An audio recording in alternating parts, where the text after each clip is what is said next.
lo vemos en la Plaza Pagador, en las aguas danzantes, los vemos en la Sanchería y en otros parques que tenemos. Entonces, todo inicia en un depósito con agua.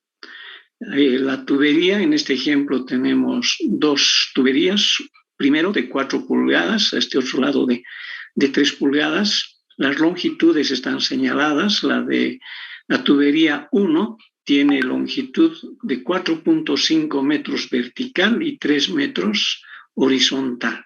En cambio, la tubería 2 tiene las siguientes longitudes. Aquí abajo, 7 metros horizontal. Aquí arriba, 10 metros horizontal también. A la izquierda tenemos la sumatoria de 4.5 más 1.5. Eso nos da 6 más 1 metro 7 más 3, 10 metros, ¿no?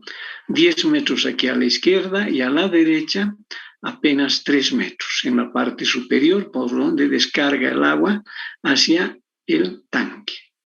Entonces, el agua sale del tanque gracias a la bomba, se impulsa para que vaya hasta el punto F y de ahí se descarga el agua para volver al tanque, ¿no es cierto? Entonces el agua va girando.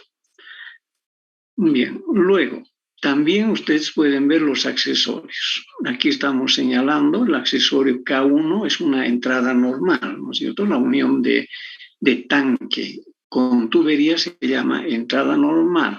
Si esta tubería estuviera más allá de la pared, lo llamamos entrada de borda. Tenemos un codo de 90 grados, que sería el K2, la bomba, el K3, una llave de paso, el K4 es una T, ¿no es cierto? Es una T de salida lateral. Luego el K5 es otra llave de paso, el K6 codo de 90 grados y el K7 codo de 90 grados, ¿no? Entonces, ahí está ya señalado nuestros accesorios.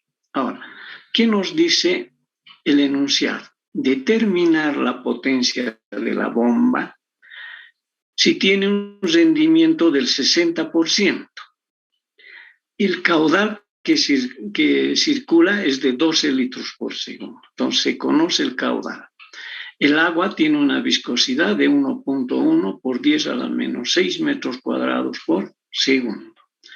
Las tuberías tienen una rugosidad de 0.15 milímetros, quiere decir que es tubería metálica, ¿no es cierto?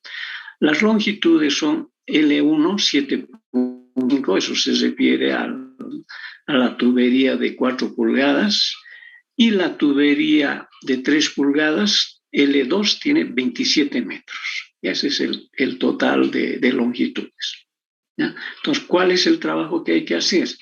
Determinar la potencia de la bomba para que el agua vaya recirculando, ¿no es cierto? Salga del tanque, gracias a la bomba recorre la tubería, el agua por el punto F vuelve al tanque y así recircula. Bien, entonces la potencia de la bomba con rendimiento del 60%. Este rendimiento hemos señalado ya que lo proporcionan las empresas que fabrican estas bombas en sus catálogos, ¿no? Tienen sus modelos de bombas y sus rendimientos. Nuestros rendimientos no lo inventamos, no lo define el que calcula, el que diseña, ¿no? Sino ya son parte de las marcas de las bombas. Bien, entonces iremos trabajando. Como tenemos caudal y tenemos diámetro, ¿qué puedo determinar? La velocidad, ¿no es cierto? ¿Y para qué encontramos la velocidad? Es un primer indicador de si las dimensiones que se dan a los diámetros son los indicados, ¿no es cierto? Ya hemos señalado que estas velocidades suelen estar entre 0.3 metros por segundo hasta 5 metros por segundo. Si está fuera de estos límites, podemos decir que los diámetros están mal definidos, ¿no es cierto? Y que hay que cambiarlos. Si hay mucha velocidad, entonces el diámetro es muy pequeñito, ¿no es cierto? habrá que aumentar. Ahora, si la velocidad es pequeña, digamos, de 0.1 metros por segundo, una velocidad muy pequeña, ¿qué me indica eso? Que el diámetro es muy grande, tendré que reducir. Entonces, o aumento el diámetro o reduzco, pero eso lo voy a controlar con la velocidad. Entonces, ese es el primer indicador. Pues aquí estamos calculando velocidad es igual a caudal sobre área, o sea, caudal sobre pi diámetro al cuadrado sobre 4 para una sección circular. Entonces, aquí, caudal. Este caudal es constante, ¿no es cierto? Antes de la bomba y después de la bomba. En muchos exámenes me ha tocado ver el mismo error. Algunos alumnos tienen colocar para la tubería 1 un caudal diferente al de la tubería 2. Eso es un error. ¿Por qué? Por la conservación de la masa, la ley de la conservación de la masa. En la tubería 1 y en la tubería 2, antes y después de la bomba, circula el mismo caudal. ¿Ya? El caudal es constante. Reitero, por la ley de la conservación de la masa. ¿Ya? Ese error, entonces, no vamos a cometer. En varios exámenes en semestres anteriores me ha tocado ver. Entonces, como el caudal es el mismo, por eso estamos usando para calcular B1 y B2, ¿no es cierto? El caudal 0.012 metros cúbicos por segundo, pi 3.14, el diámetro de 4 pulgadas es 0,100 metros al cuadrado sobre 4, ahí tenemos una primera velocidad. Y en tubería 1, 1.53 metros por segundo. Está entre 0.3 y 5. Está bien, ¿no es cierto? Está bien el diámetro. La velocidad 2, caudal sobre área 2, 0.012, pi 3.14 por el diámetro. 3 pulgadas es 0.075 metros al cuadrado sobre 4. Velocidad 2.72 metros por segundo, ¿no? Mientras aquí estamos viendo, circula el mismo caudal, pero lo que varía son los diámetros. Entonces, en el diámetro menor, o sea, el de 3 pulgadas, podemos ver la velocidad es mayor, ¿no? En cambio, en la tubería de 4 pulgadas, tenemos una velocidad menor. Eso es lo que les decía. Los diámetros pequeños provocan mayor velocidad. Los diámetros más grandes provocan menor velocidad, ¿no? Y eso es lo que estamos viendo aquí, 1,53 y 2,72, ¿no? Porque el caudal es el mismo. Bien, ya teniendo las velocidades, con ello puedo calcular el número de Reynolds. En todos nuestros ejercicios hemos estado haciendo eso. El número de Reynolds, que es igual a la velocidad por el diámetro sobre la viscosidad cinemática. Reynolds en la tubería 1, 1.53, que es la velocidad, por 0.100, que es el diámetro, sobre 1.1 por 10 a la menos 6, la viscosidad cinemática. Entonces, el número de Reynolds es 139.090.91. Da flujo turbulento, ¿no es cierto? Porque sabemos que menor a 2000 es flujo laminar. Pero aquí se vuelve a verificar lo que hemos estado señalando desde clases anteriores. En el caso del agua, en tuberías o nos da flujo de transición o nos da flujo de turbulento, ¿no? Si hacemos circular otros líquidos, podríamos tener flujo laminar, ¿no? Como el flujo de la sangre, por ejemplo, es laminar. Ya, aquí se verifica entonces el número de Reynolds en la tubería 2, 2.72 por 0.075 sobre 1.1 por 10 a la menos 6. ¿Cuánto me sale? 185.454.54. También flujo turbulento. Entonces, aquí en nuestro ejercicio, ¿qué es lo que nos queda con el número de Reynolds? Encontrar el coeficiente F de fricción. El F de fricción que me va a permitir determinar la pérdida de carga por fricción, ¿no? Hasta aquí todavía no estamos tocando accesorios, ¿ya? Todo es fricción, es decir, el movimiento del agua a través de la tubería que provoca fricción entre el agua, las paredes de las tuberías y además entre las mismas moléculas también hay fricción. Entonces, como el flujo es turbulento, usamos la fórmula de Colebrook y White.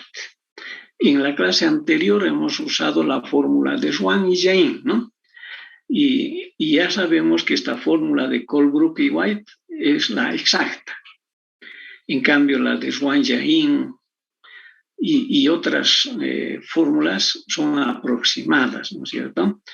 La clase anterior ya uno de ustedes me decía por qué estaba usando Swan y Jain, ¿no? ¿Por qué no Colebrook y White?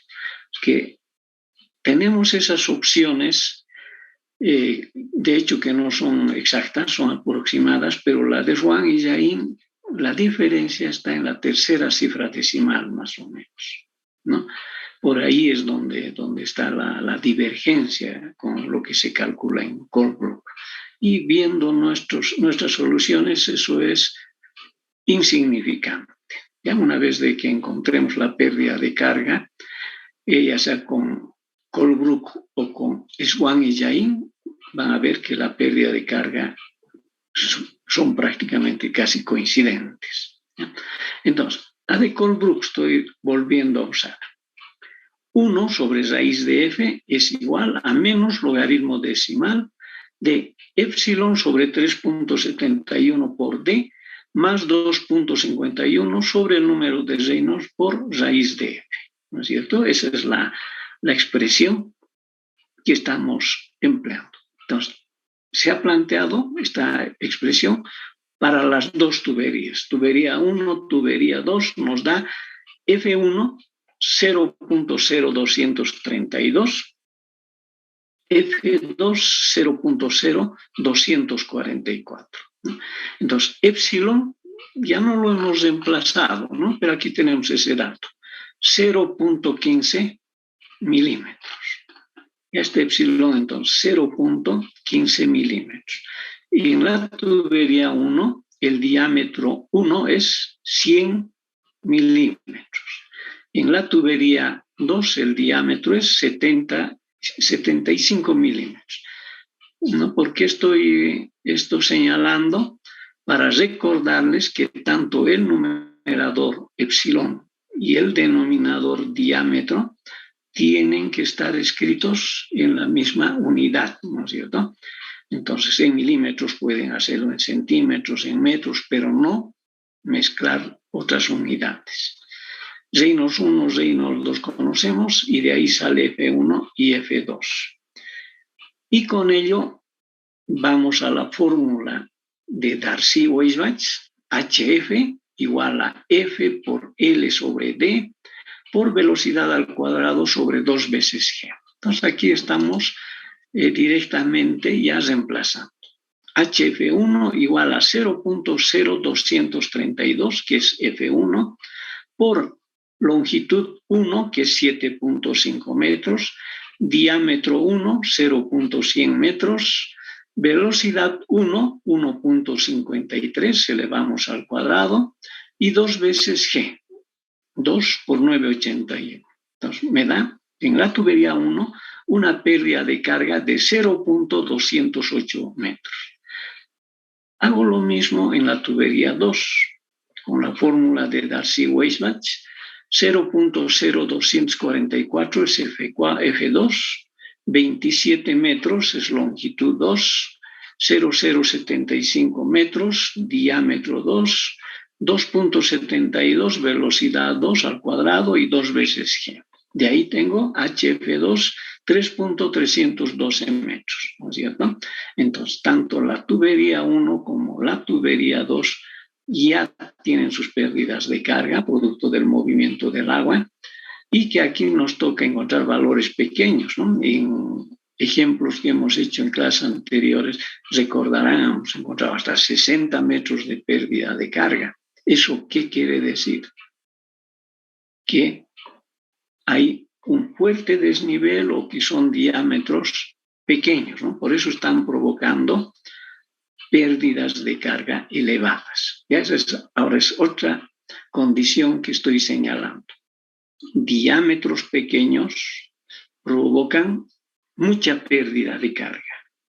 Diámetros grandes provocan menos pérdida de carga. ¿Ya? Es bueno que se anoten ello. Ya anótense, voy a repetir. Diámetros pequeños provocan mayor pérdida de carga. Diámetros grandes provocan menor pérdida de carga. ¿Ya? Entonces, cuando yo quiero diseñar y tener menos pérdida de carga, entonces, ¿qué tengo que hacer? Usar diámetros más grandes, ¿no? Pero si yo quiero provocar mucha pérdida de carga en las tuberías, debo usar diámetros pequeños, ¿no es cierto? Entonces eso vamos a ver más adelante, en el capítulo siguiente. En el capítulo 5, ahí vamos a hacer problemas de depósitos y ahí vamos a tocar bastante sobre la línea de energía, la línea piezométrica. Al comenzar este capítulo, les hemos hablado de ello, ¿no es cierto?, de estas dos líneas. Y les decía, la que se usa en la realidad, en la práctica, es la línea piezométrica. Sobre estas líneas vamos a hablar bastante en el siguiente capítulo. Y ahí vamos a ver la necesidad, en algunos casos, de hacer que la línea caiga más o suba más. Entonces vamos a jugar con la línea de energía o la línea piezométrica, en algunos casos subiendo, otras bajando. Y eso lo vamos a hacer gracias a las pérdidas de carga y, por tanto, los diámetros, ¿no? En algunos casos vamos a necesitar cambiar el sentido del flujo en una tubería.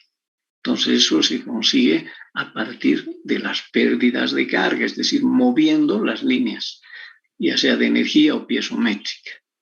Entonces ahí es importante jugar con diámetros, ¿ya? Diámetros más pequeños, más grandes. Bien, entonces aquí ya hemos calculado HF1 y HF2. Ahora, lo que viene es la pérdida de carga por accesorios, ¿no? HF1, HF2, pérdida de carga por fricción. Ahora las pérdidas de carga localizadas. Vamos a retornar al uso de la fórmula de Borda, ¿no? Puedo hacerlo también por longitudes equivalentes, como hemos hecho en semana anterior. Aquí la fórmula de Borda es HL igual a la constante K por la velocidad al cuadrado sobre 2 veces G. Entonces, como tengo dos tuberías, entonces hay que calcular HL1 y HL2. HL1, la constante K, es la sumatoria de los accesorios. Nos vuelvo a la figura. ¿Qué accesorios tengo? En la tubería 1, K1, la entrada normal, y K2, el codo de 90 grados, ¿no es cierto? Eso es lo que está aquí. K1 más K2. Si vemos las tablas para la entrada normal, K es 0,50. Para un codo de 90 grados, K es 0,90. Entonces, esto de tablas. Por la velocidad en la tubería 1, que se ha calculado ya, 1.53 al cuadrado, 2 veces G. Entonces, la pérdida de carga que están provocando estos dos accesorios me da 0.167 metros. Voy a la tubería 2. K es la suma de 5 accesorios, desde K3 hasta K7. Y esos están aquí, ¿no es cierto? K3, la llave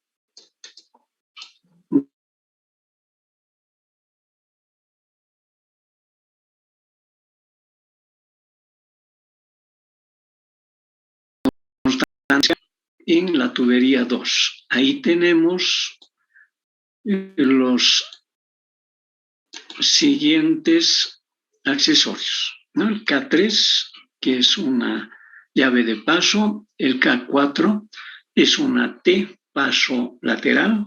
Ahí no hay que olvidar que existen tres formas, digamos, de T: paso directo, paso lateral cuando el agua dobla y paso bilateral cuando el agua choca perpendicularmente con la T y luego se bifurca en dos direcciones, ¿no? Aquí estamos en el caso de T salida lateral. K5 vendría a ser llave de paso, K6 codo de 90 grados y K7 otra vez codo de 90 grados. Entonces, todos esos codos lo que se han hecho es aquí sumarlos, ¿no? Aquí está K3, K4, K5 hasta el K7. Bien. Y multiplicamos por la velocidad, que es 2.72 al cuadrado y 2 veces G. A ver, aquí vamos a admitir algunos jóvenes que nos están solicitando ingresar a nuestra sesión.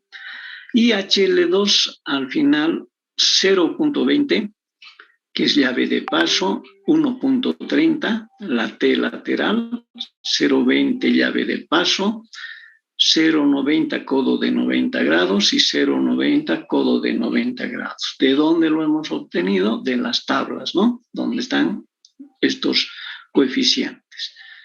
2.72 es la velocidad en la tubería 2, 2 veces G, y tengo 1.32 metros, que es la pérdida de carga por accesorios en la tubería 2. Bien, ya tenemos hasta aquí todas las pérdidas de carga por fricción y por accesorios. Entonces pueden ver aquí que tanto F, luego HF y HL hay que encontrar para cada tubería, ¿no? Si tengo 4 tuberías en mi problema, 4 Fs, 4 HFs y 4 o no puede haber más pérdidas de carga dependiendo de las condiciones, ¿no es cierto? Bien, luego, o altura total de la bomba.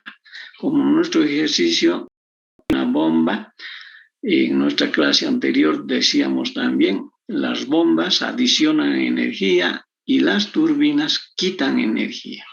Entonces nuestras bombas, como tienen y aumentan energía, entonces vamos a usar el H-bomba que hemos estado señalando en la clase anterior, ¿no?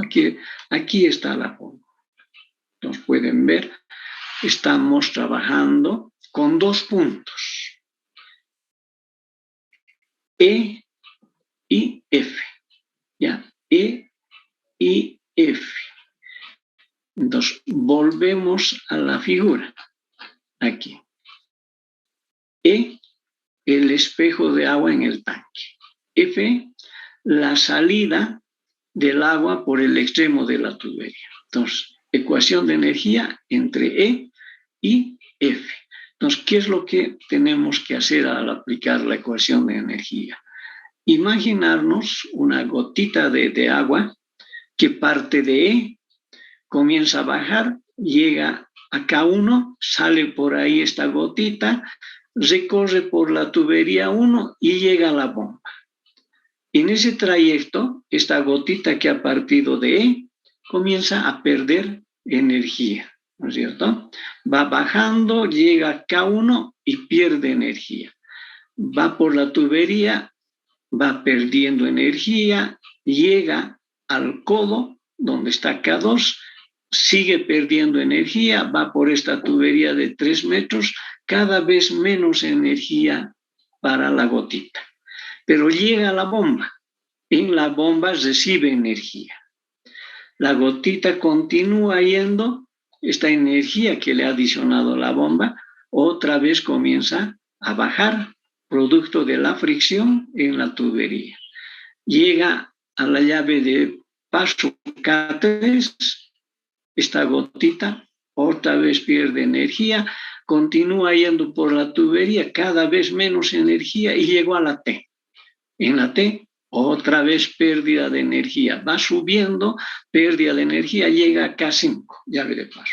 Más pérdida de energía sufre esta gotita. Y va avanzando por la tubería 2, su energía va reduciendo.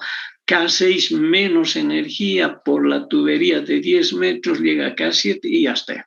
Su energía ha ido reduciendo desde que ha partido de E, solo que en la bomba ha recibido energía, ¿no es cierto? Después todo ha sido pérdida de energía. Entonces, ese movimiento de E a F de la gotita de agua tenemos que expresar en ecuación de energía. Por eso escribimos entre E y F. Estos dos puntos lo elegimos, ¿no es cierto? Pero decíamos ya en clases anteriores que hay que elegir estos dos puntos de tal manera que anulemos muchos términos, ¿no? Porque si elijo inadecuadamente estos dos puntos, me van a aparecer más incógnitas. Entonces la tarea va a ser más larga, ¿no? ¿Por qué elegimos E y F? Ya sabemos, en el espejo de agua, ¿qué voy a decir? Altura de presión, 0. Altura de velocidad, 0. En F, ¿qué voy a decir? Como la gotita de agua está saliendo de la tubería para tener contacto con el aire, la presión en F va a ser 0. Pero la velocidad en F va a ser 0, no, ¿no es cierto? Porque hemos encontrado en la tubería 2 una velocidad que no es 0. Entonces, en F la presión sí va a ser 0, pero la velocidad no va a ser 0. En cambio, en E la presión es 0 y su velocidad también es despreciable, ¿no? Eso es lo correcto, es decir, despreciable. Lo colocamos 0 porque es despreciable, existe, es pequeña la velocidad en E, existe, pero la despreciamos, por eso lo colocamos 0. Hay que ser muy cuidadosos en los términos, ¿no es cierto? Cuando decimos despreciamos o es 0. Bien, ¿qué más debemos elegir para la ecuación de energía? El nivel de referencia, ¿no es cierto? Ese plano horizontal a partir del cual vamos a medir Z. Entonces, este plano horizontal lo elegimos nosotros. Aquí podía haber elegido como un nivel de referencia el que pasa por la bomba, ¿no es cierto?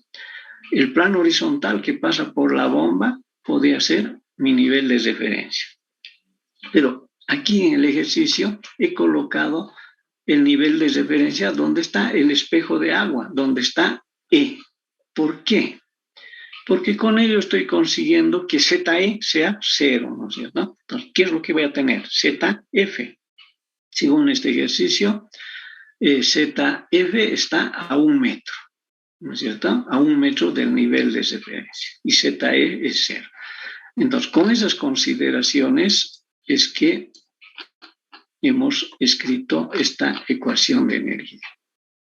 ¿Sí? Z en E, más presión en E sobre gamma, más velocidad en E al cuadrado sobre 2 veces G, menos HF1, pérdida de carga en la tubería 1, menos HL1, la pérdida de carga por accesorios, más H bomba, la energía que da la bomba al agua, menos HF2, la pérdida de carga en la tubería 2, menos HL2, la pérdida de carga por accesorios en la tubería 2. Todo eso es igual a ¿qué? A la energía en F. Es decir, Z en F más presión en F sobre gamma más velocidad en F al cuadrado sobre 2 veces G. Aquí ya hemos señalado que ZE, como el nivel de referencia está pasando por ahí, es 0. La presión en E, 0, velocidad en E, 0, ¿no es cierto? Entonces, gracias a haber elegido este punto E y el nivel de referencia, estos tres primeros sumandos los estoy colocando 0.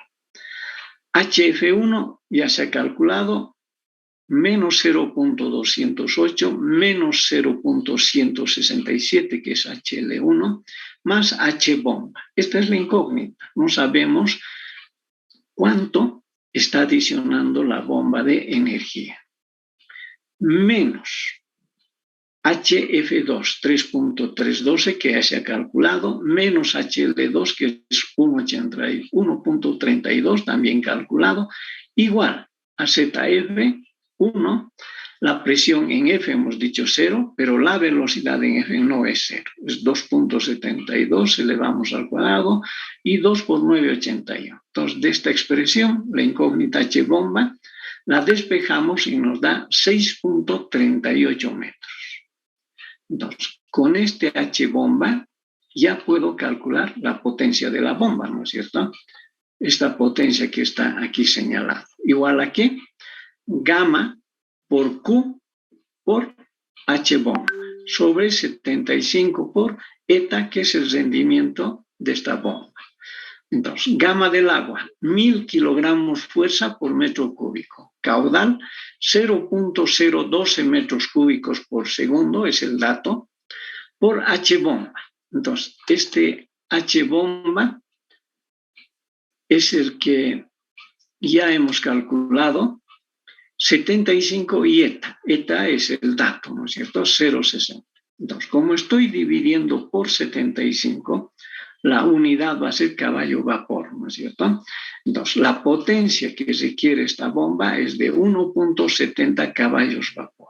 ¿Ya? Potencia de 1.70 caballos-vapor. Ahora, si yo quiero expresar en HPs, voy a dividir por 76 en vez de 75. Entonces, eso me va a dar 1.68 HPs, ¿no? Entonces, ya puedo adquirir una bomba con esta información, ¿no es cierto? Entonces, todo depende de la altura, ¿no es cierto?, a la que voy a llegar con el agua. En las fuentes de agua, estas alturas son mayores, ¿no es cierto? Entonces, ahí voy a tener mayor longitud de tubería y, por tanto, mayor potencia de la bomba. ¿Ya? Pero gracias a este cálculo hidráulico, que se va a permitir que el agua vaya recirculando, ¿no es cierto? Que vaya girando, la bomba va a impulsar y así va a ir moviéndose. Ya que el agua no se pierde, ¿no es cierto? Porque va recirculando. Entonces, fíjense qué práctica, qué importante es la hidráulica en el campo de la ingeniería civil, ¿no es cierto? Porque el ingeniero civil, aparte de calcular estas tuberías, la bomba también tiene que hacer la construcción de este tanque, ¿no es cierto? Este tanque para permitir también acumular el agua.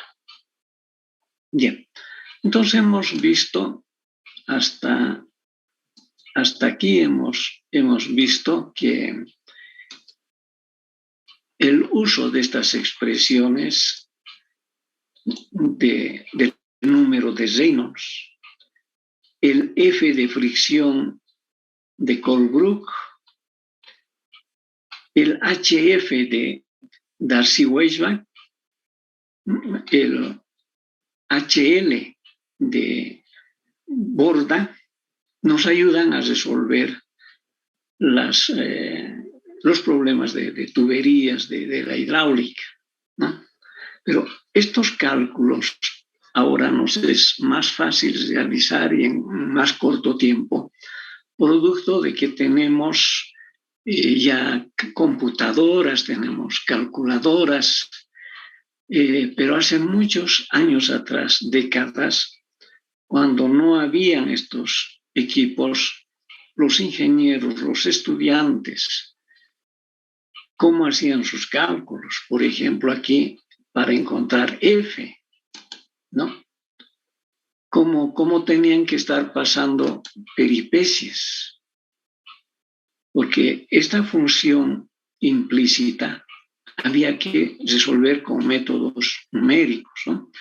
Y a partir de Newton-Raphson, de la interpolación u otras fórmulas, ¿no? Aproximaciones sucesivas, ¿no? Y si habían varias tuberías, aquí habíamos trabajado con 2 tuberías, si había 4 o 5, este trabajo se hacía muy largo, ¿no? Entonces, por eso es que aparecieron muchos autores que plantearon fórmulas prácticas, ¿ya? Y es eso lo que vamos a tocar hoy. Aquí están las fórmulas prácticas, ¿ya? Entonces, por ese camino tedioso de calcular el F, y cuando hay N tuberías, entonces hay personas que buscaron caminos más cortos. Y es ahí que aparecieron estas fórmulas prácticas, como dice aquí, de aplicación exclusiva para el agua. Mientras la fórmula de Darcy-Weisbach es para cualquier líquido, agua, aceite, queroseno, cualquier líquido, estas fórmulas prácticas se dedicaron exclusivamente al agua, solo sirven para conducción del agua. Y a nosotros nos interesa eso en la ingeniería civil, ¿no es cierto? Porque nosotros trabajamos con agua. En otras profesiones, estas fórmulas no les interesan mucho porque trabajan con otros líquidos. Entonces, a ver, aquí, bien, estoy viendo la lista de los que están haciendo. Ahí aparece la fórmula de Hazen-Williams. ¿Ya? Les voy a mostrar una serie de fórmulas que se han ido planteando, así como en la fórmula para encontrar F, la exacta, les decía en clases anteriores, es la de Colebrook y White, ¿no es cierto? Y ahí aparecieron la de Halland, apareció una otra fórmula de Fair, de Jain, ¿no? Fórmulas aproximadas. Y en este caso, la fórmula exacta para encontrar pérdida de carga es la de Darcy-Weisbach, ¿no? Y entonces aparecieron fórmulas aproximadas, fórmulas prácticas, y 2 autores, Hazen-Williams, ¿ya? Un matemático y un ingeniero. Hazen francés y Williams alemán. Entre los dos unieron sus trabajos de laboratorio. Entonces, el hidráulico trabajó con los dispositivos para encontrar pérdidas de carga y el matemático lo ajustó a una fórmula, ¿no?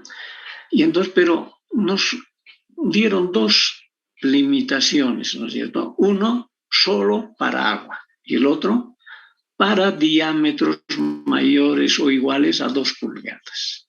Entonces, fíjense, eso no lo veíamos con Darcy-Weisbach. Ahí decía para cualquier líquido, para cualquier diámetro. Aquí no, nos dice solo de 2 pulgadas para arriba, ¿ya? Entonces, ¿eso qué quiere decir? Que también hay fórmulas para diámetros menores a 2 pulgadas. En el caso de los edificios, de las instalaciones domiciliarias, las instalaciones de viviendas, los diámetros son pequeños, ¿no? Generalmente son de media pulgada, de 3/4, 1 pulgada. Entonces, ahí la fórmula de Hazen-Williams no la podemos usar, pero las otras sí. Ya hablaremos primero de Hazen-Williams. La fórmula que ellos han planteado es la siguiente. La velocidad es igual a 0.8494 por C. Aparece una constante C por RH, 0.63 su potencia, y SF con potencia de 0.54, ¿no? Esta expresión es interesante porque ya hacen aparecer magnitudes como ser RH. RH es el radio hidráulico, ¿no? Enseguida vamos a ver qué es el radio hidráulico. SF es la pendiente de la línea de energía, ¿no? Les decía hace ratito, en el capítulo siguiente ya vamos a hablar de la línea de energía, la línea piezométrica, cuándo hay que subir esta línea, cuándo hay que bajar esta línea. Entonces ya estamos jugando con la pendiente de la línea. Y a eso se refiere SF, ¿ya? La pendiente de la línea de energía, que lo vamos a expresar en metro por metro. El radio hidráulico en metro. C es el coeficiente de rugosidad. Este coeficiente de rugosidad ha sido determinado en laboratorio. En la fórmula de Darcy-Weisbach aparece un factor F, ¿no? Factor de fricción, coeficiente de fricción, lo hemos llamado, y lo calculamos con Colebrook. Aquí aparece un coeficiente de rugosidad, ¿no? Que tiene las mismas características, pero no es lo mismo, ¿ya? C tiene que ver con la fricción, el F tiene que ver con la fricción, pero aquí estamos hablando el C de la rugosidad. La fricción tiene que ver con la rugosidad. Anteriormente hemos visto el epsilon, ¿no es cierto?, que es la rugosidad, ¿ya? Y la velocidad en metros por segundo. Entonces, el radio hidráulico, RH, ¿cómo lo vamos a ir usando? Ya ustedes a partir de ahora van a emplear bastante el radio hidráulico. Cuando lleguen a hidráulica 2, sanitaria 1, sanitaria 2, el radio hidráulico va a ser el pan del día. Aquí ya está entrando para nosotros. El radio hidráulico RH es la relación entre el área mojada del conducto y el perímetro mojado, ¿ya? Área sobre perímetro mojado. Eso está aquí expresado, ¿ya? Radio hidráulico, área en metros cuadrados puede ser, el perímetro mojado en metros. Entonces, radio hidráulico nos va a salir en metros. ¿Cómo lo vamos a usar? Por ejemplo, para una tubería de sección circular que está trabajando totalmente llena, es decir, su sección está con agua totalmente llena, entonces. Área. Como está lleno, pi por diámetro al cuadrado sobre 4, ¿no es cierto?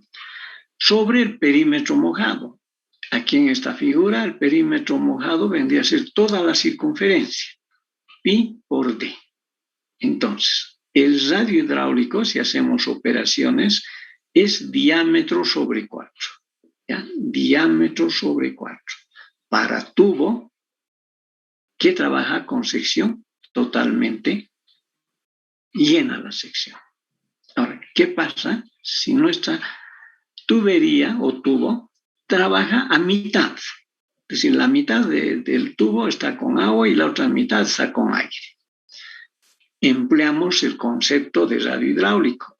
Área, pi diámetro al cuadrado sobre 4, la sección, como es la mitad sobre 2. El perímetro mojado. La circunferencia sobre 2, ¿no es cierto? Pi por diámetro sobre 2. Y al final, haciendo operaciones igual, nos da diámetro d sobre 4, ¿no? Tanto tubo lleno como mitad de tubo tienen como radio hidráulico diámetro sobre 4. Ahora, si estuviéramos trabajando con un canal, ¿ya? Un canal abierto de sección rectangular. Entonces, toda esta parte de este canal donde estoy colocando la manito del cursor, entonces tenemos sección rectangular, ¿no es cierto? El canal, el agua, cubre una sección rectangular, B horizontal y H vertical. Entonces, radio hidráulico, área, B por H. B por H, sección rectangular. El perímetro mojado, B en la parte inferior y H tanto a la izquierda como a la derecha. Entonces, el perímetro mojado viene a ser el contacto de las paredes de la tubería o del canal con el agua. Aquí, en esta sección, el agua tiene contacto con la pared en B, H a la derecha y H a la izquierda. Por eso estamos colocando aquí B más 2H. Y el radio hidráulico es B por H sobre B más 2H, ¿no es cierto? Y así podemos encontrar radios hidráulicos para secciones, por ejemplo, triangular, una tubería cuadrada, todo a partir de que radio hidráulico es área sobre perímetro mojado. Luego, hablemos de la pérdida de carga SF. Ya está pendiente de la línea de energía. Entonces aquí tenemos la tubería. Esta flechita me está indicando la dirección y el sentido con el que se mueve el agua, de izquierda a derecha. Con línea roja estamos señalando la línea de energía, ¿no? La línea de energía cae en el sentido del movimiento del agua. El agua está yendo de izquierda a derecha en la tubería y esta línea está cayendo de izquierda a derecha también, ¿no es cierto? Entonces, ¿esto qué me está indicando? Lo que hace ratito les decía. La gotita de agua que está moviéndose de izquierda a derecha cada vez va perdiendo energía, ¿no es cierto? Se mueve un poco, menos energía. Sigue moviéndose la gotita, menos energía. Entonces su energía va reduciendo y eso me está señalando esta línea de energía. De un punto mayor a un punto menor está rebajando, ¿no? Entonces aquí la distancia vertical entre los extremos de la línea de energía lo conocemos con HF. ¿Qué es HF? La pérdida de carga, ¿no? La pérdida de energía. Esta tubería tiene una longitud L. Ahora, si le damos un ángulo a esta línea de energía, puedo encontrar a partir de la función trigonométrica tangente lo siguiente, ¿no? Tangente de alfa es igual a HF sobre L. Eso de la figura. Y a este tangente de alfa lo estamos denominando SF. Por eso decimos la pendiente de la línea de energía. La tangente es pendiente, ¿no es cierto? Eso ya sabemos todos. Muy bien. Y entonces, SF, aquí había sido igual, HF sobre L. Esto también ya tiene que irse memorizando, ¿no es cierto? Ya tienen ustedes que ir grabando aquí en la cabeza, ya en la memoria. Hemos hablado hoy del radio hidráulico. Aquí es igual, área sobre perímetro mojado. Eso ya para ustedes tiene que ser ya el conocimiento grabado en la cabeza, ¿ya? No tanto, no les digo, anoten en sus formularios. No, lo que estamos señalando, aparte de estar en el formulario, tiene que estar antes en la cabeza. El radio hidráulico lo van a usar bastante. Lo mismo la pendiente de la línea de energía. S sub F es igual a HF sobre L, decimos, ¿no es cierto? Esto también tiene que ya estar grabado, ya grabado, porque ustedes van a usar permanentemente la hidráulica. Ya cuando vayan trabajando en sus diferentes materias, van a estar trabajando con la hidráulica. Cuando ya ejerzan la profesión, también van a hablar de la hidráulica porque las estructuras de la ingeniería civil siempre tienen mucho contacto con el agua, ¿no es cierto? Ya sea en lluvias o en otros fenómenos que tiene la naturaleza.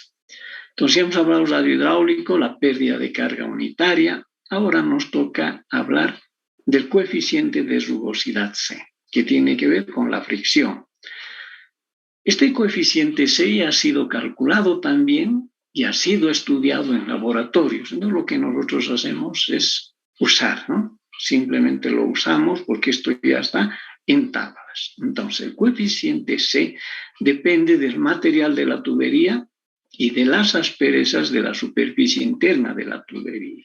Al comenzar este capítulo dijimos, que la tecnología humana todavía no ha conseguido fabricar tubos lisos, totalmente lisos. A simple vista puede parecer liso, pero si usamos equipos sofisticados, como ser, sin ir lejos, microscopios, ahí en las tuberías vamos a ver estas imperfecciones, estas asperezas. Bien, entonces en laboratorio se ha determinado que para las tuberías de plomo el coeficiente C es de 130. El asbesto cemento, su coeficiente C es de 140. ¿No? Aquí hay que aclarar que estos tuberías de asbesto cemento, ya han sido prohibidos por la Organización Mundial de la Salud, puesto que como el asbesto tiene plumillas que se mezclan con el cemento, con el movimiento del agua se van separando estas plumillas y eso luego causa cáncer en el interior del cuerpo humano, desde luego, ¿no es cierto? Entonces, como han determinado que este tipo de material tiene problemas que causan la salud, entonces han sido prohibidos. En el agua potable especialmente ya no se está usando. Y todavía en muchos lugares están usando para alcantarillado sanitario, ¿no? Pero ya como tuberías que han quedado como restos, ¿no? como material almacenado. Pero ya oficialmente está prohibido el empleo. Ahora, para el cobre, el coeficiente C es de 130, el hormigón, si usamos tubos de hormigón para transportar agua, C es 120, los tubos metálicos como el fierro fundido cuando está nuevo, 130, fierro fundido usado después de varios años, este coeficiente C cambia a 90, el vidrio tiene un C de 140, el plástico, como es el PVC, polietileno, C es 140. El fierro galvanizado, tubo metálico, C es 120, el acero 100, el acero corrugado, aquellos tubos que empleamos especialmente para pasos debajo de calles donde existe mucha carga de camiones, ¿no es cierto?, en las carreteras. Entonces, el acero corrugado tiene un coeficiente C de 60. Entonces, ¿qué es lo que aquí podemos ya sacar como una observación? Que los tubos lisos, entre comillas lisos, como el plástico, tienen un coeficiente C mayor, 140. Y los tubos rugosos, como ser un fierro fundido usado, tiene 90, ¿no es cierto? El vidrio, 140. El acero corrugado, que tiene también mucha, digamos, aspereza, 60. ¿Ya? ¿Y eso nos va a servir en qué? En el capítulo siguiente vamos a ver que en ciertos tramos de nuestras tuberías vamos a tener que bajar la línea de energía o subir la línea de energía. Entonces, si quiero bajar la línea de energía, tengo que provocar mayor pérdida de carga, ¿no? Eso es lo que en esta figura veíamos. Si quiero que esta línea de energía caiga un poco más, entonces, ¿qué va a pasar con HF? Va a aumentar. Si quiero que esta línea de energía suba, que alfa sea pequeño, HF tiene que disminuir. Entonces, ¿y eso cómo voy a lograr? A partir de los diámetros, ¿no es cierto? Lo que hace ratito decía, diámetros pequeñitos provocan mayor HF. Diámetros grandes provocan menor HF. Entonces, con los diámetros voy a poder jugar con este ángulo alfa, subir esta línea de energía o bajar, ¿no? Y ahí van a intervenir estos coeficientes C. ¿Ya? Bien, entonces como esta es la expresión de Hazen y Williams, velocidad igual a 0.8494 por C por radio hidráulico elevado a 0.63 y SF 0.54, ya los hemos identificado a cada uno de estos términos. Ahora, puedo encontrar expresiones más simples. Nosotros trabajamos con tuberías, por tanto, sección circular. Entonces ya puedo decir directamente que el radio hidráulico es diámetro sobre 4. Aquí ya lo voy a reemplazar, este RH, con D sobre 4. ¿No es cierto? Entonces, RH igual a D4, reemplazando aquí, ¿qué me va a dar? Velocidad igual a 0.355 por C por diámetro elevado a 0.63 por S sub F elevado a 0.54. ¿No es cierto? Entonces, esta expresión de Hazen-Williams ya está escrito, ya no en términos del radio hidráulico, ¿no? Del diámetro. ¿Ya? Pero también podemos seguir avanzando. Conozco que el caudal es área por velocidad. Y el área que es igual para sección circular pi por diámetro al cuadrado sobre 4. Aquí estamos ya colocando caudal igual a área por velocidad, ¿no? Aquí tengo esta expresión. Entonces, si hago operaciones, voy a llegar a esta relación.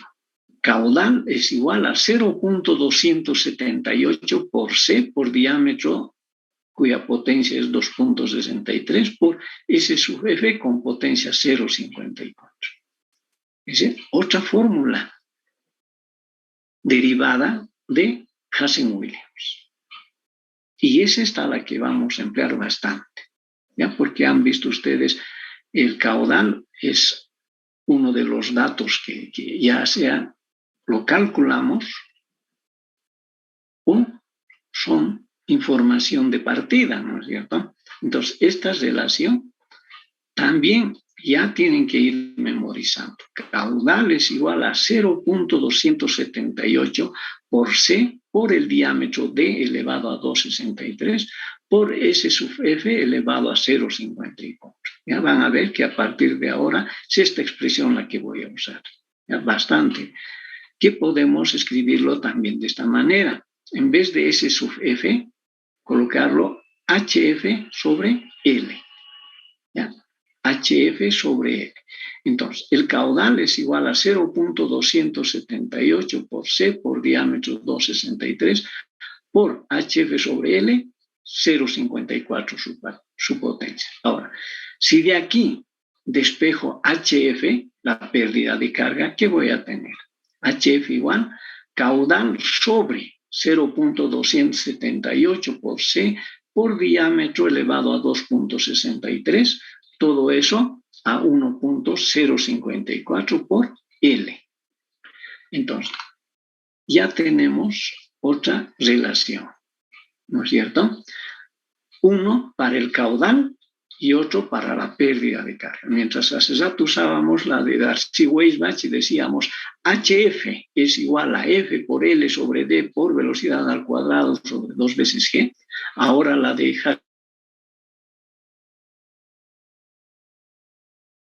en la clase de hoy, les decía que así como hemos estado empleando la fórmula de Darcy-Weisbach que dice HF es igual a F por L sobre D por velocidad al cuadrado sobre 2 veces G, Darcy-Weisbach, ahora nos encontramos con otra expresión. HF igual al caudal sobre 0.278 por C, que es el coeficiente de rugosidad de la tubería, por el diámetro elevado a 2.63, todo eso lo elevamos a 1 sobre 0.54, que nos da 1.85. Ya la potencia es 1.85. Y todo eso vamos a multiplicar por la longitud. Entonces, esta expresión de Hazen-Williams. ¿Ya? Pero hay que aclarar, esta fórmula es exclusivamente para agua. En cambio, la de Darcy-Weisbach es para cualquier líquido, ¿no es cierto? Esta fórmula es para diámetros desde 2 pulgadas y más. La de Darcy-Weisbach es para cualquier diámetro. Entonces, a partir de esta expresión, vamos a ver que nuestros trabajos van a simplificarse, es decir, los cálculos van a ser más rápidos. ¿Por qué? Porque en esta fórmula ya no tenemos el F de fricción.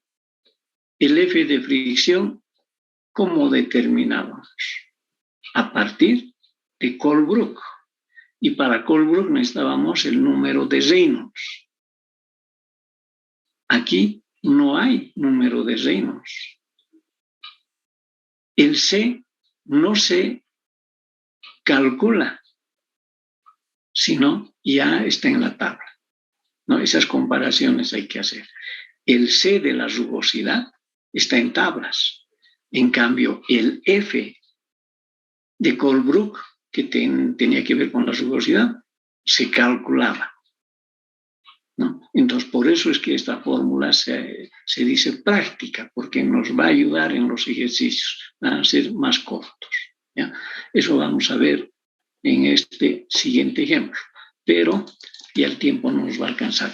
Antes de concluir, alguna consulta que tengan sobre lo que hemos hoy día señalado.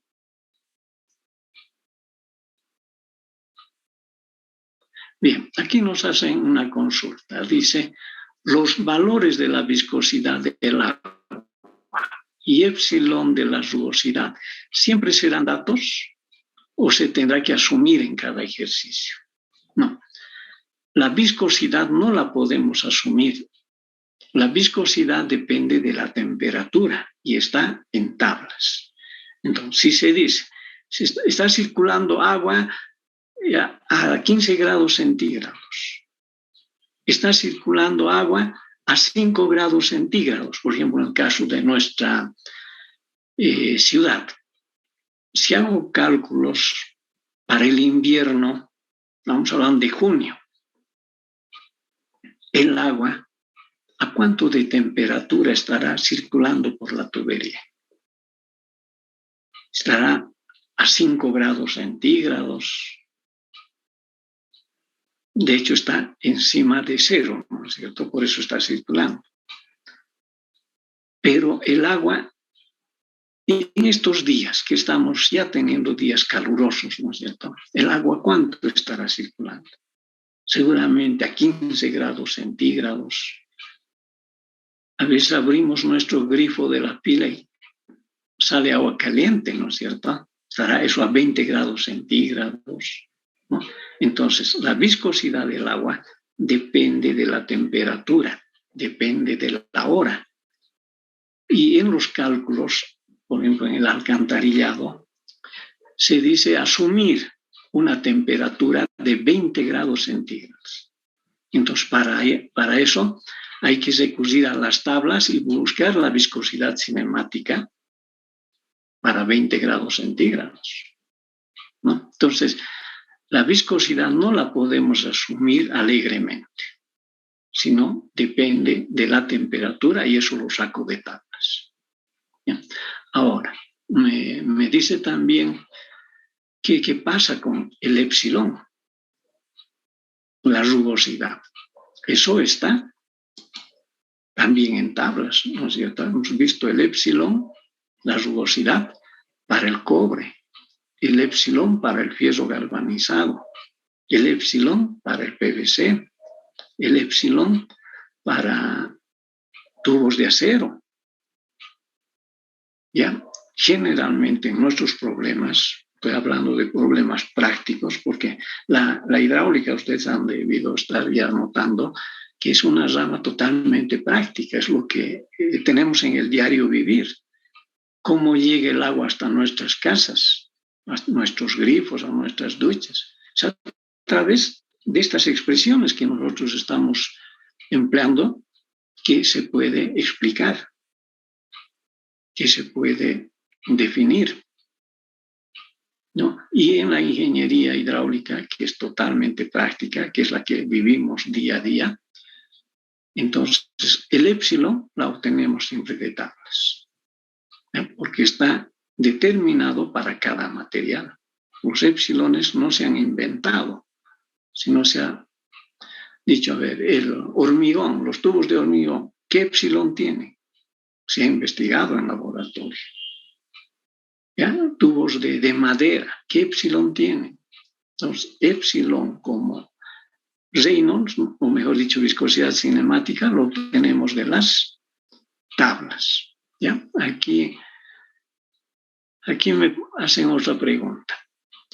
¿Cómo puedo saber cuándo usar la fórmula de Hazen-Williams y cuándo la de Darcy-Weisbach? Depende de los datos, ¿no? Aquí nos dice un problema que se propone. Por ejemplo, si les doy como dato la viscosidad cinemática, eso ya está diciendo que estamos pidiendo uso de Darcy-Weisbach, porque esa viscosidad cinemática tiene que emplearse. Puede ser que el agua se esté moviendo a 20 grados centígrados o a 30 grados centígrados, ¿no es cierto? Ahora, en el caso de Hazen-Williams, ¿no? Se va ahí a aclarar. En el ejercicio se dice usar el coeficiente C. En otro ejercicio se dirá usar el coeficiente F. ¿Ya? Entonces, cuando nosotros demos ejercicios, exámenes, prácticas, todo, se va a aclarar. ¿Ya? Pero cuando ustedes ven ejercicios en libros propuestos, ahí viene la duda. Ahora, ¿con cuál resuelvo? ¿Hazen-Williams o Darcy-Weisbach? Eso está de acuerdo a los datos. ¿Ya? Si se quiere que se use Darcy-Weisbach, les van a señalar la rugosidad o les van a dar la viscosidad cinemática. Si se quiere usar Hazen-Williams, les van a decir usar fórmulas prácticas o les van a dar el coeficiente C. En otros ejercicios les van a decir está circulando aceite. Para aceite, Hazen-Williams no sirve, ¿no? Hazen-Williams solo sirve para agua. Entonces, si está circulando aceite, de hecho tengo que usar Darcy-Weisbach. Si me dicen diámetro de 1 pulgada, Hazen-Williams no sirve para 1 pulgada. Entonces ahí ya tengo que usar Darcy-Weisbach, ¿no es cierto? Entonces, pero esto se va a aclarar, esto se aclara, o está en el enunciado, o uno tiene que percibir en función también a los datos, ¿no? De qué líquido es todo ello. ¿Ya? ¿Algo más, jóvenes? ¿Alguna consulta más? Muy bien, me han hecho unas consultas que siempre uno tiene cuando está comenzando con la asignatura. Muy bien las preguntas que me han hecho y que yo me voy a ocupar de ir aclarando, ¿no? Cuándo usar tal fórmula, cuándo usar el otro. Pero en la vida práctica, en el ejercicio práctico de la ingeniería civil, usamos ambos. ¿Ya?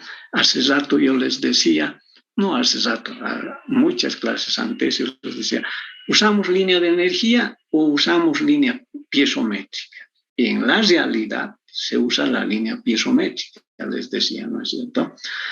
O usamos presión atmosférica o presión manométrica. En la realidad se trabaja con presión manométrica, les decía. Ahora aquí, no les digo se usa este, sino les digo ambos. ¿Ya? O usan Hazen-Williams, Darcy-Weisbach, son de uso permanente. ¿Ya? Aquí sí no puedo decirles, en la práctica usamos Hazen-Williams o usamos Darcy-Weisbach. No, ambos, dependiendo de qué, de la información que tengamos. ¿Ya? Eso vamos a ir viendo así poco a poco. ¿Alguna consulta más que tengan, jóvenes? Ya voy a cortar nuestra clase. Ingeniero, buenos días. Una consulta, ingeniero. ¿Para qué situaciones nosotros podemos aumentar o disminuir la pérdida de carga? Y la otra pregunta sería, ingeniero, en el primer ejemplo, ¿por qué no consideramos esa longitud de tubería de 3 metros en donde definimos el punto F? A ver, ¿dónde está? A ver, vamos a volver a la figura, ¿no? Ahora, la primera pregunta. ¿Cuándo voy a aumentar la pérdida de carga? ¿Cuándo me conviene disminuir la pérdida de carga? Especialmente en el uso de bombas. Resulta que a veces hay mucha pérdida de carga, producto de que hay diámetros pequeños o hay muchos accesorios. Entonces eso me requiere potencia de bomba elevada. ¿Cómo puedo reducir la potencia de una bomba? Porque yo sé que al reducir la potencia de la bomba, estoy reduciendo el costo de adquisición de la bomba y también estoy reduciendo el costo de operación de la bomba. Si es energía eléctrica, a mayor potencia de la bomba se va a consumir mayor energía, ¿no es cierto? Entonces yo quiero reducir energía de la bomba, quiero reducir el costo de la bomba. Entonces para eso, ¿qué tengo que hacer? Reducir pérdidas de carga. ¿No es cierto? ¿Y cuándo voy a requerir aumentar pérdida de carga? En el capítulo siguiente, les voy a comentar algunas experiencias que me ha tocado vivir en el ejercicio de la ingeniería civil, en esta parte de la hidráulica, donde me ha tocado ver proyectos que indicaban que el flujo tenía que ir de una tubería de izquierda a derecha, digamos. Y en el lugar donde han construido el sistema, iba de derecha a izquierda. O sea, no iba como decía el cálculo, ¿no? Entonces, pero el problema se presentaba porque el sistema ya estaba construido. Estaba yendo el agua de derecha a izquierda en la tubería y teníamos que hacer que cambie de izquierda a derecha. ¿Cómo solucionar si el sistema ya está construido? Entonces, tengo que cambiar, tengo que aumentar pérdida de carga. Y generalmente eso se hace con accesorios, ¿no? Una llave de paso, por ejemplo, una llave de paso que la cerramos, se llama estrangular la llave de paso, eso provoca que la pérdida de carga aumente, ¿no? Y con eso logramos cambiar la dirección de la línea de energía. Entonces hay casos donde hay que aumentar pérdida de carga y otros hay que reducir. De eso vamos a hablar más en el siguiente capítulo, ¿no? Lo otro, me dice, ¿por qué no hemos usado esta longitud de 3 metros? La verdad que no creo que eso haya ocurrido. No, a ver, hay que sumarlo, ¿no? Hay que sumarlo, pero lo que se trata aquí es lo siguiente. La tubería 1, como dice el enunciado, 7.5 para la tubería de 4 pulgadas y longitud 2 de 27 metros, dice, eso es lo que se ha empleado. Ahora habría que verificar, ¿no? Sumar, si da 27 y si da 7.5, ¿no? Eso ustedes lo van a hacer. Ya esto lo vamos a subir ya al Moodle y hay que sumar, ¿no? Simplemente eso. Pero la sumatoria, o sea, la idea del ejercicio es que toda esta tubería tenga una longitud, ¿no es cierto? Desde K1 hasta la bomba. La tubería 2, desde la bomba hasta F, tiene que ser la longitud L2 que estemos empleando. ¿Ya? Eso yo lo voy a verificar, ustedes también lo van a verificar. ¿Algo más, por favor? ¿Alguna consulta más? ¿Alguna consulta más, jóvenes? ¿No hay más? Ya, entonces concluiremos nuestra actividad. Esto de las sumas que nos dice nuestro joven estudiante, lo voy a verificar la suma. Hay que sumar todos estos valores para ver si da lo que dice aquí, ¿no? Aquí abajo. Bien, no habiendo más consultas, entonces mañana vamos a seguir trabajando sobre esto.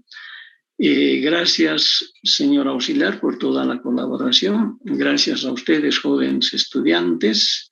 Entonces, que tengan un buen resto de este día miércoles y que Dios les bendiga. Jóvenes, a cuidarse, a proteger la familia, ¿no es cierto? Hay que proteger a nuestros seres queridos, a la gente que está en nuestro entorno.